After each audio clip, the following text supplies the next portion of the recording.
That line about a blank check is wild because it sounds accurate and horrifying. And then people act shocked when civilians are the ones paying for it. The famine part is what punches you in the face, not the politics. When kids are starving, the argument gets morally ugly fast.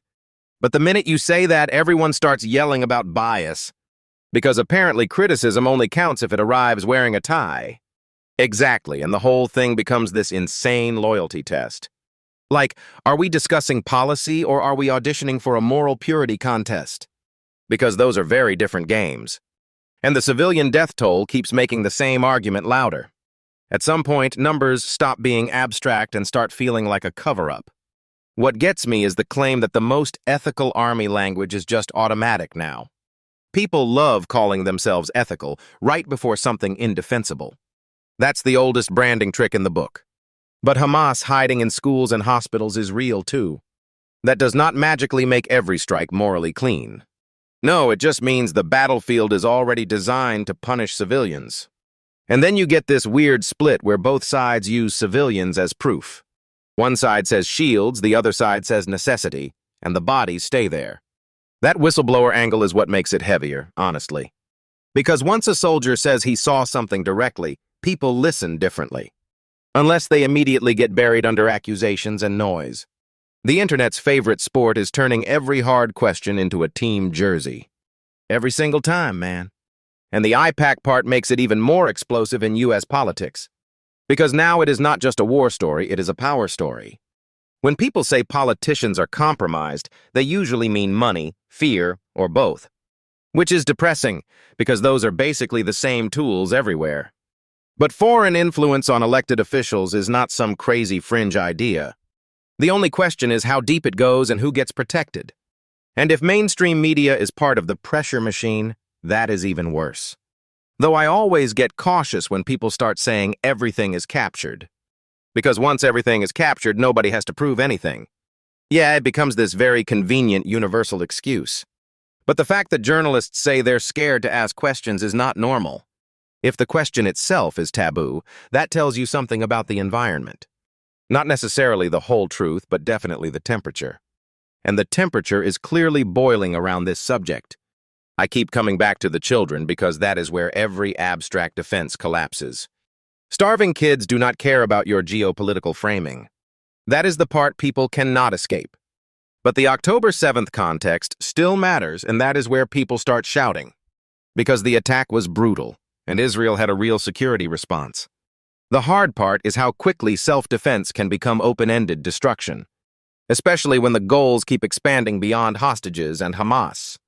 At that point, people start asking whether the operation has a limit at all. And if there is no limit, then what are we even pretending to measure? Success by body count is a cursed metric.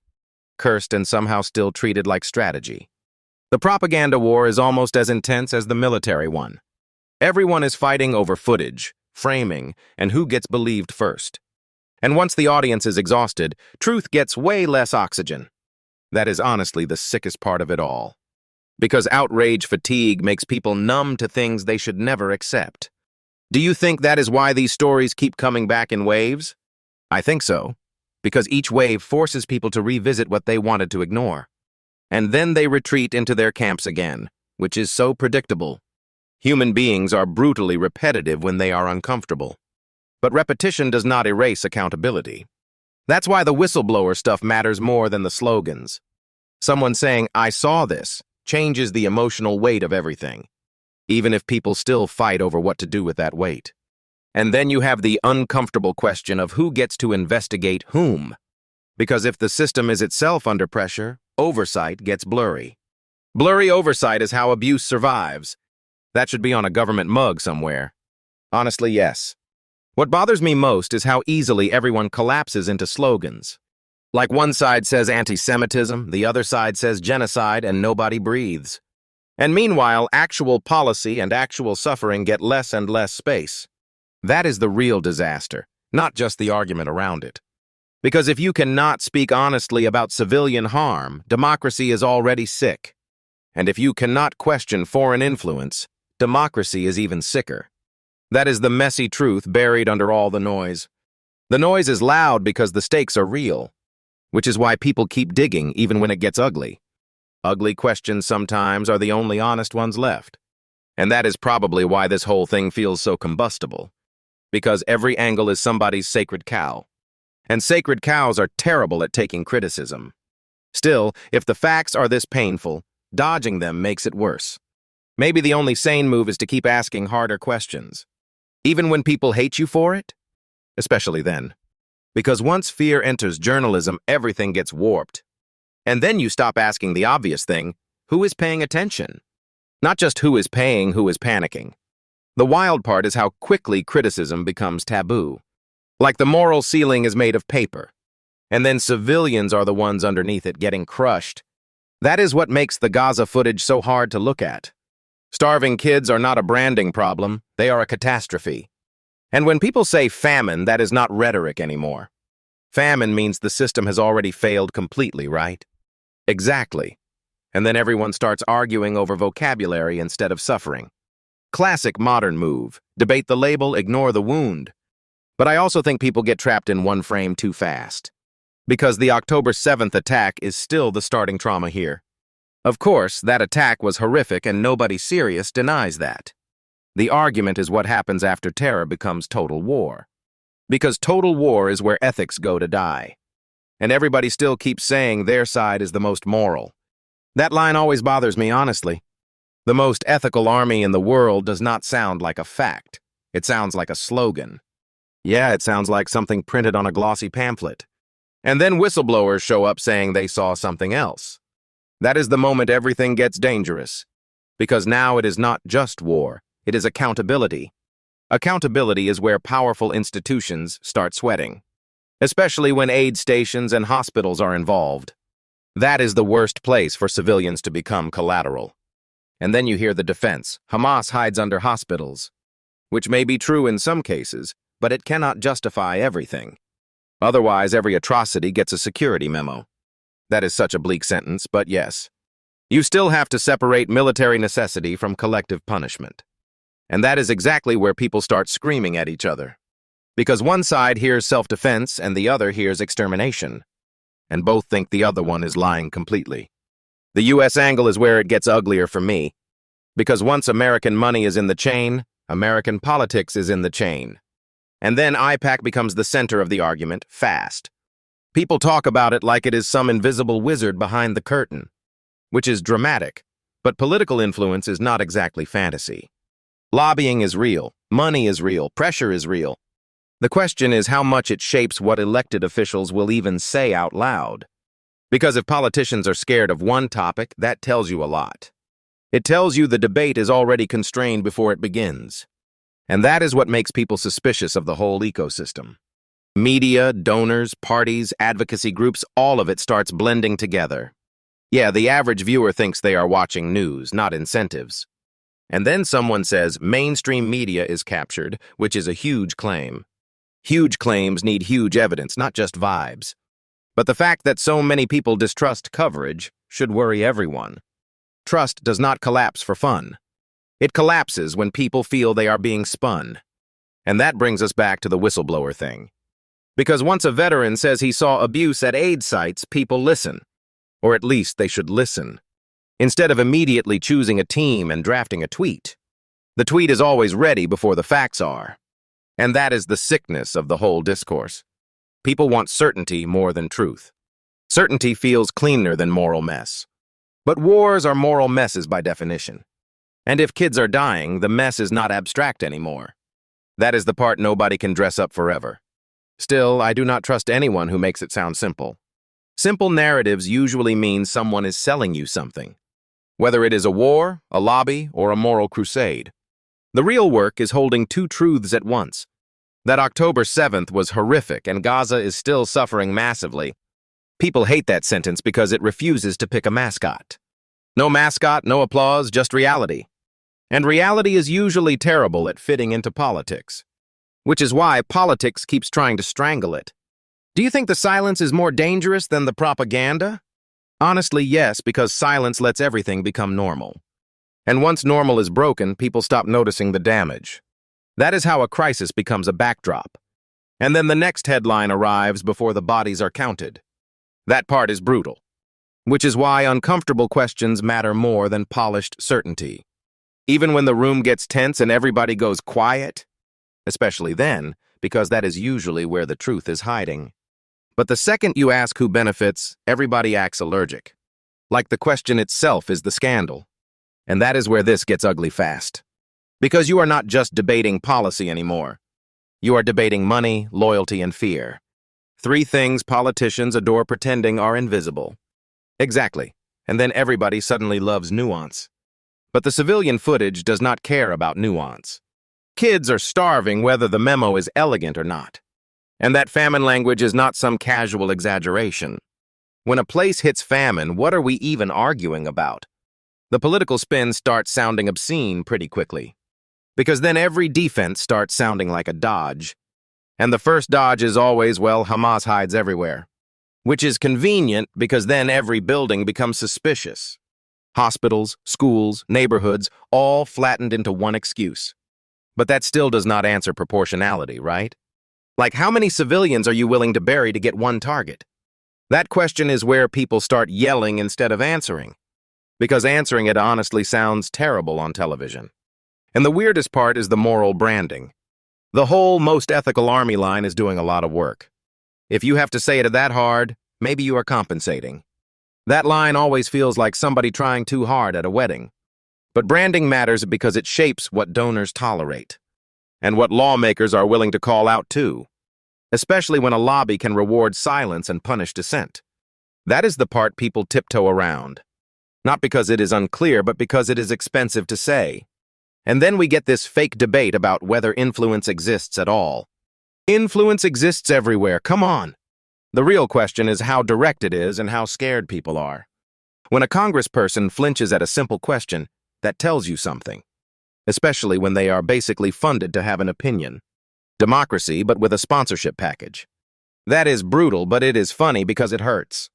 And I think people confuse criticism with hatred on purpose. Like if you criticize the state, you must hate a people. That move shuts down discussion instantly. Which is exactly why bad actors love it. But you can defend Jewish people and still question a government, right? Those are not even in the same category. Yet people mash them together whenever it helps them win. And then the moral fog gets thicker than the facts. What hits you more? The civilian suffering or the political capture stuff? Because honestly, those are two different nightmares. One is happening on the ground. The other is happening in the rooms that decide. And the rooms decide who gets called credible. Which is a very fancy way to say who gets ignored. Exactly, credibility is just power wearing glasses. But the whistleblower angle matters because insiders risk something real. If nothing was wrong, why would they get arrested for asking? That is the part that should bother everybody. When questioning becomes dangerous, the system is already sick. Though I also think people online get lazy with certainty. They jump from disturbing evidence straight to total explanation. And then every fact becomes part of one giant theory. Which is catnip for grifters, obviously. Yes, because internet truth is always conveniently overconfident. But skepticism should not become paralysis. Otherwise, the most dangerous people win by making truth exhausting. And that is maybe the real strategy, right? Make everyone tired enough to move on. Then the horror becomes background noise again. While people still argue about optics on cable news. Nothing says accountability like a panel. A panel can turn mass suffering into a lighting problem. Which is why journalists who actually go there matter. Even if they bring baggage and strong opinions? Sure, because the answer is more scrutiny, not less. But scrutiny has to be honest or it becomes propaganda too. That is the hard line nobody wants to walk.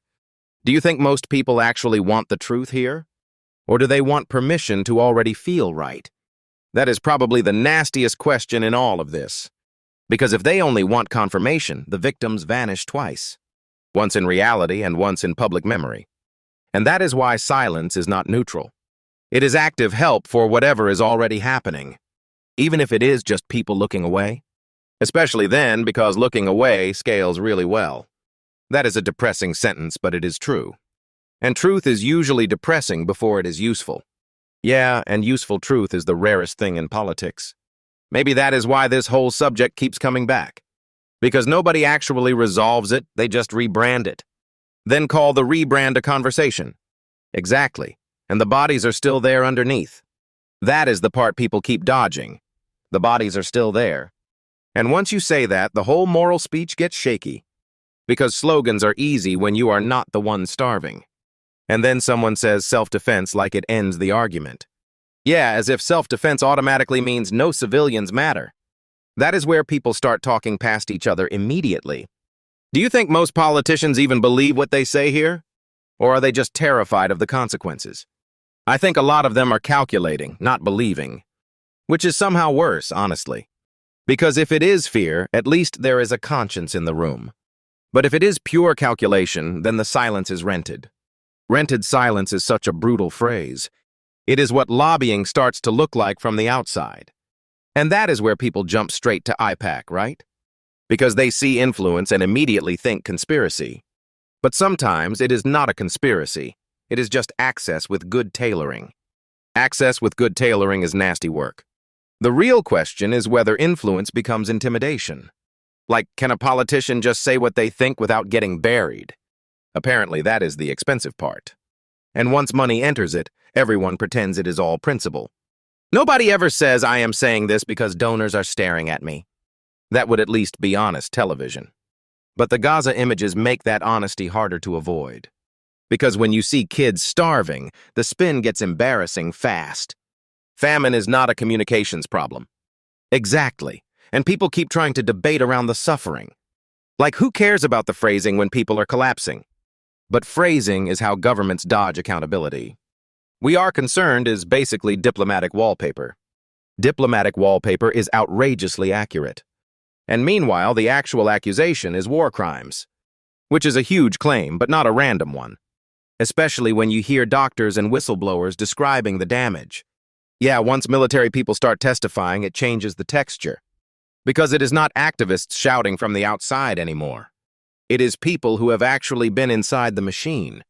And those are the hardest voices to dismiss cleanly. Though people still try, obviously. The instant response is always, you are biased. As if bias is only a problem when the facts hurt you. The more interesting part is how America treats this as a loyalty test. Like if you question Israel, you are somehow attacking Jews? That collapsing of categories is exactly why the conversation rots. Yeah, because then real criticism gets smothered by bad faith panic. And real anti-Semitism gets used as a shield, which is ugly. Both things can be true at once, and that is what people hate. Do you think media makes that worse on purpose? Or are they just cowardly and repetitive? It might be a beautiful blend of both. If the same framing gets repeated enough, it becomes common sense. Even when the underlying reality is getting uglier? Especially then, because ugliness needs narration to survive. And the narration around October 7th became total war instantly.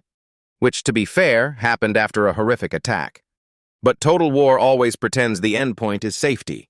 And then somehow the endpoint is rubble and resentment. Very inefficient security plan, if you ask me. The most expensive way to create the next crisis. And that is what keeps bothering me about the whole ethics claim. If you are the most moral army, why do you need that slogan so badly? Because people usually scream ethics when the evidence is making them sweat. Exactly. Real ethics should survive scrutiny without branding. And if it cannot, then maybe the branding was the point. That is the part I hate most, the branding around human suffering. Kids do not become less dead because a talking point is polished. And civilians do not become invisible just because they are politically inconvenient. This is where the U.S. comes in so hard, right?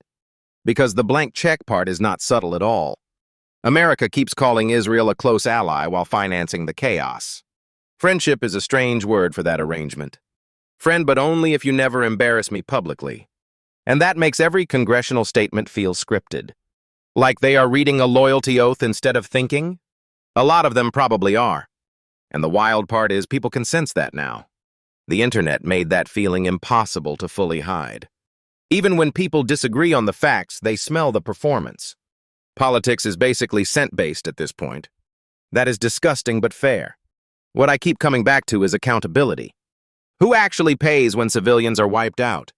Usually the answer is no one important enough. That is exactly why people lose faith in institutions. Because the rules feel real only for normal people. And then elites get to say it is complicated. Complicated is the adult word for please stop asking. That should be printed on every podium. But if one side is starving, maybe the urgency is not complicated. Yeah, sometimes urgency is the only honest framing left. And maybe that is why this issue keeps detonating politically. Because it forces people to choose between comfort and conscience. And comfort is usually winning until the images get too brutal. Then everyone suddenly discovers empathy on camera. Yes, the emergency empathy package. But the cost of silence stays even after the cameras leave. That is the thing people will have to live with. Or keep pretending not to, which is its own kind of rot. And once you see it that way, the whole conversation gets uglier. Because it is not just war. It is who gets to define the war. And who gets punished for asking basic questions. That part is insane to me, honestly. Like, why does asking about civilian deaths feel radioactive? Because the room already decided the answer before you walked in. Exactly. You are not debating, you are trespassing. And that is where the AIPAC piece starts making people nervous. Not because influence is illegal by itself, but because it is massive. And everybody pretends it is some tiny civic club in the corner. Right, like a bake sale with foreign policy vibes. But if lawmakers are terrified to criticize a foreign state, that is power. The weird part is how normal that fear becomes inside politics. People do not even need to be threatened directly anymore. They just read the room and start self-censoring like professionals. And that is way more effective than a loud threat. Because then the politician can still say, I am independent, while voting exactly how the pressure wants them to vote. Now the Gaza side is where the moral argument really spikes. Starving children is not some abstract policy failure. It is just brutality, plain and simple. And when people say famine, that is a different level of horror. Not just shortage, but engineered collapse. And then everybody starts arguing semantics instead of suffering. Calories, corridors, access, definitions, all while kids are hungry. That is the part that should make anyone furious. Because the ethical language gets weaponized really fast. You hear most moral army in the world and you almost laugh. Almost, because the claim is doing Olympic-level work. I mean, if you have to say it that much, maybe you should pause. But then the counter-argument comes in hard from the Israeli side. Hamas hides in schools, under hospitals, inside civilian areas. And that is where the moral trap gets nasty. Because the presence of a real threat does not erase civilian death. It just makes the choices uglier and more scrutinized. War is never clean, but some wars get cleaner branding. Cleaner branding is a brutal phrase, but yes. And that branding matters because it shapes what the public tolerates. Especially in America, where the alliance story is almost sacred. Israel as the special friend, the essential ally, the untouchable partner. That language shuts down scrutiny before it even starts. And then whistleblowers show up and blow a hole in the script. Like when someone with military credibility says the system is compromised. That is what makes it hard to wave away as fringe noise. Because then it is not just activists screaming into a void. It is veterans, doctors, people on the ground all telling you something is off. And the state response is usually to attack motive first. Not the facts, the personality, which is very convenient. Classic move, honestly. But the bigger issue is what a democracy does when questions become taboo. That is where the rot gets institutional.